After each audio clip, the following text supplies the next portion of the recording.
Before we get into the actual video, man, just want to quickly say we apologize for the delay of this upload. Believe it or not, we are making this video at 1:45 the next day after this game. The game ended. The Steelers versus Browns game ended at, 4 o'clock, some shit? I want to say around 4 o'clock, maybe a little afterward. Yeah. We want to know because we went to work. Yeah, and we didn't get off work till fucking midnight. So, we are just now making this vid, but, Yeah, we caught literally like the last 5 minutes of the game. Yeah. Had like the whole touchback bullshit they right. were doing. But, that's life for you, man. Life's a bitch. Work's a bitch. And speaking of bitches, we made the Cleveland Browns our bitch and continue to show that they are our bitch with this fucking victory at home and shit. 20-13, man. Very good win. Very great win against the divisional rival. Get some revenge after what happened 2 weeks ago on Thursday Night Football and shit. A real good win, man. It's just a complete overall really good performance from both sides of football. Of course, there were a few flaws on both sides of football, as always, but nonetheless, man, it was a real good win against a Cleveland Browns team that continue to show they are overrated and overhyped, and their season might or we might have just ended their season with this win right here and their loss here. So, real good shit, man. Yeah. Guess we'll get right into it. Devlin Hodges, he of course got the start at quarterback today after Mason Rudolph has been poor the past 2 weeks, and I think he did a very admirable job. I think he did very solid. Yeah, I feel like he went in there and pretty much did what he needed to do, and he got us to win. Yeah, he did. He and as well for the entire offense, of course, started slow like they have all year, but they really started to pick it up, especially when Devlin started to get a little risky and the offense started to get a little more aggressive when they went for the deep ball a lot, specifically James Washington, which we'll get into later. And the offense just started striking more. Yeah. The offense seemed alive. It seemed, something we've missed all year on offense. It was a great sight to see. It was great to see this offense finally striking shit. I remember at one point in the game, they had 2 back-to-back scoring drives. I can't even tell you the last time the Steelers offense had that. Probably when Ben was their quarterback last year, I'd imagine. Oh, I'm sure. I have no idea. Because I cannot think of us having back-to-back touchdowns at all this year. And that's really freaking sad. For real. That really is. But man, it was good. Now again, the entire offense today did well with who they had, with a third string undrafted rookie quarterback in starting. We had a third string running back, mostly running the ball. We had pretty much practice squad guys as receivers. For what they had, they did fairly solid, man.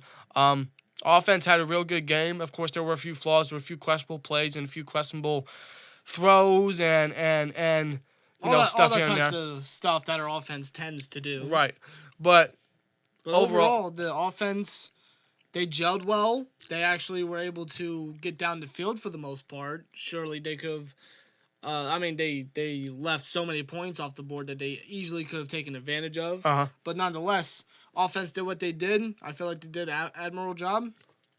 They did what offense did what they needed to do. And yeah. That's something that we desperately want them and what they needed to do. Absolutely. And like I said, with the weapons they had and Juju and Connor out again for the second straight week, with who they had, they got the job done. We were able to get the win, man. And props to the defense for, of course, keeping us in and saving the day and shit when we really needed it, especially when offense started to make mistakes and shit.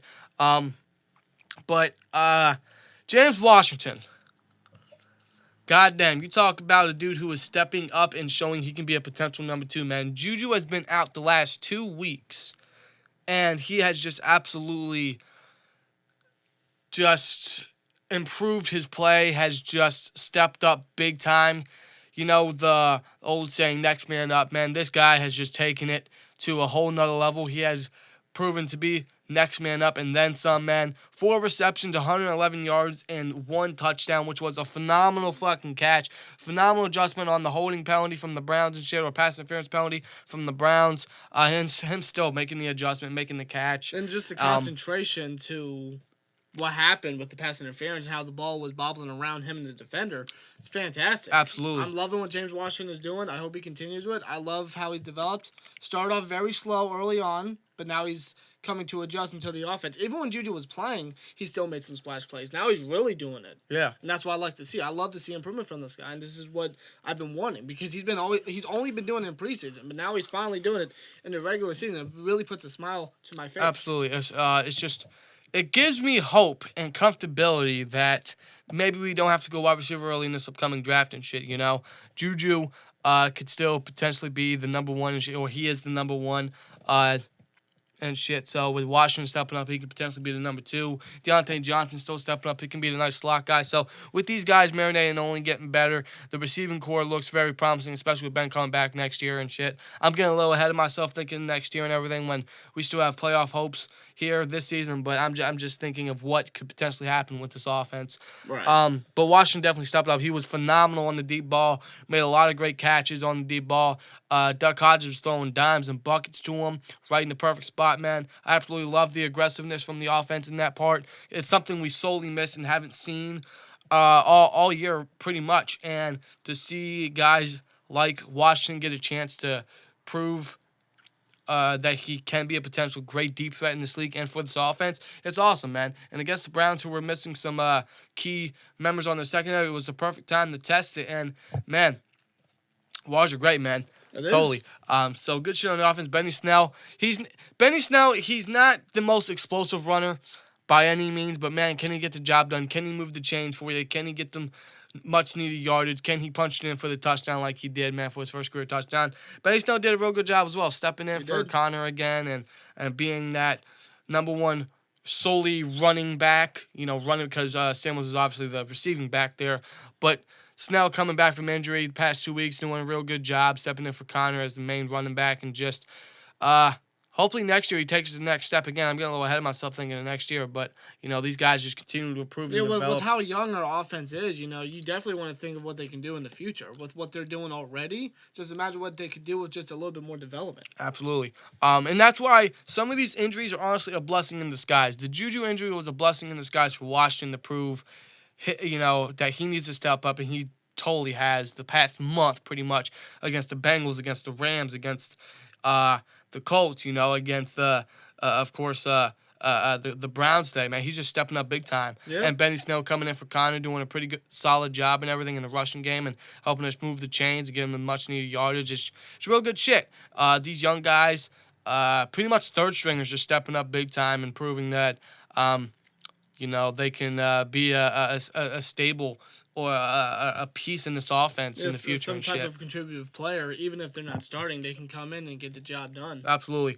So that's pretty much it, man. Washington had a phenomenal game. Best game of his career. Was absolutely phenomenal on the deep ball. That touchdown grab was just the icing on top of the cake of his fucking game and shit. Duck Hodges did a really solid job. Whether we stick with him or Mason, I have no idea. But personally, I think we should stick with Duck. Yeah. Duck felt fresh. He felt new. He felt more comfortable, more calm, more composed than what Rudolph was doing. Especially in the pocket, man. Now, there are times where he gets a little trigger happy or he gets a little too worried. His composure is not necessarily there, and he moves out the pocket more so often than he really needs to, instead of just stepping up in the pocket and making a play and shit.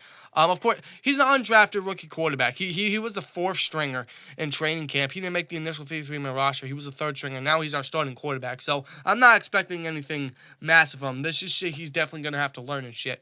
Right. But, Duck did real good. Like you said, he seemed confident. The entire offense looked fresh and new. The entire offense just gelled well, honestly. And this was without Juju and Connor. So if we get Juju and Connor back next week with Duck as the quarterback, that's some promise right there. That really is. That really is, as long as Fichtner can stop his bullshit. So, yeah. But on to the defense. Defense, just another phenomenal game, man. Well, I wouldn't say phenomenal. I'd say great, honestly. Because there were a few times where they allowed a few big plays to Kareem Hunt and Nick Chubb. They were kind of, letting the Browns ground game kind of get to them and run the clock down. Yeah, around the start of the game, they were very slow, a little like the defense wasn't there basically. Right. Like they allowed 10 points and everything like that, but then the defense started to come together. They started to pressure Baker more. They started to create some turnovers, and that's what helped us win the game. Absolutely, man. The pass rush was phenomenal, man. We had I think 5 sacks. I know Bud Dupree had a sack and a half and a strip sack that was recovered by Cam Hayward, man. Bud Dupree just continues to step up. That roughing the passer penalty he had on that last drive by the Browns is bullshit. Yeah, this league is just pathetic. It has become fucking soft as a motherfucker. It's pathetic. I mean, that's just textbook right there. What the fuck do you expect Dupree to do?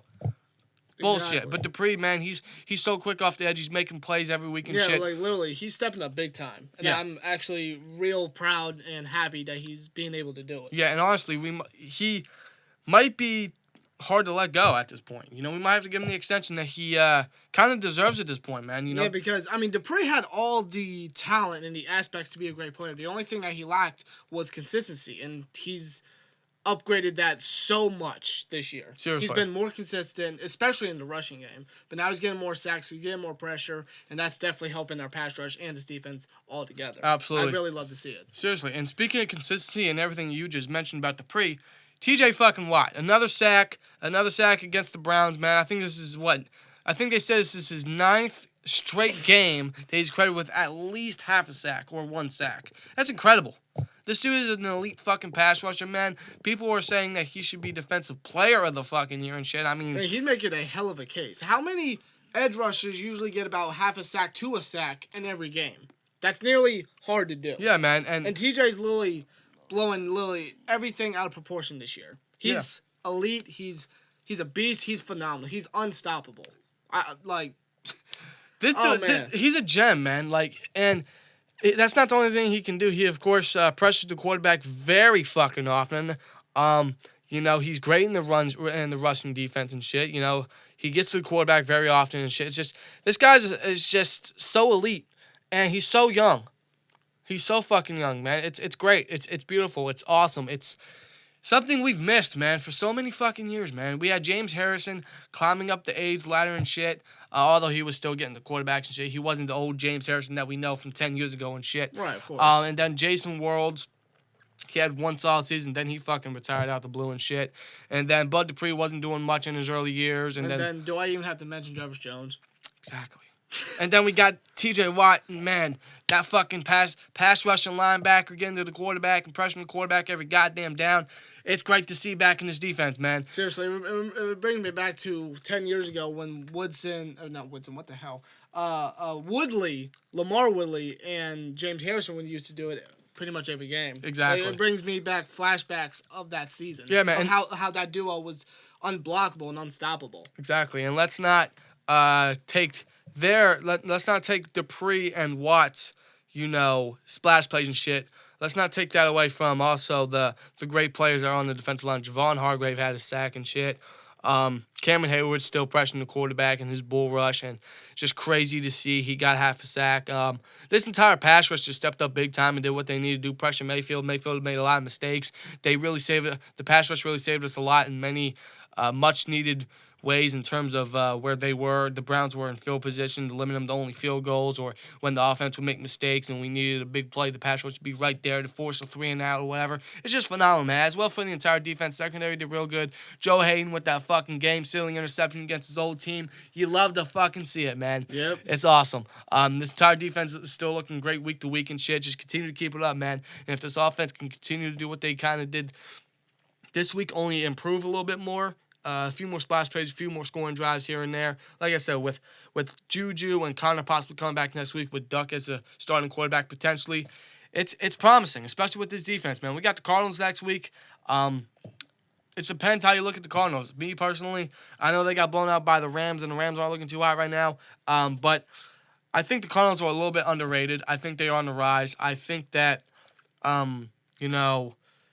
they are better than what their record shows. Now, of course, it's in Arizona. That could be one of the old Tomlin specials, the usual trap games we usually have. I am kind of expecting it. I mean, I would more if the Cardinals were a more terrible team, but I don't really see them as a terrible team. I see them as a more of a developing team. Like, I would give them, maybe another 2 years or so, then I would say they're potential contenders. Absolutely. I mean, that's just me, but this seems like another Tomlin special, like another trap game, but we'll see next week. Yeah, man. But we'll talk about that when we get that video out the way. Absolutely. But, man, we get the victory against the Browns. We get some revenge on the Browns, man. We split with the Browns this year. Great to have the win back and shit.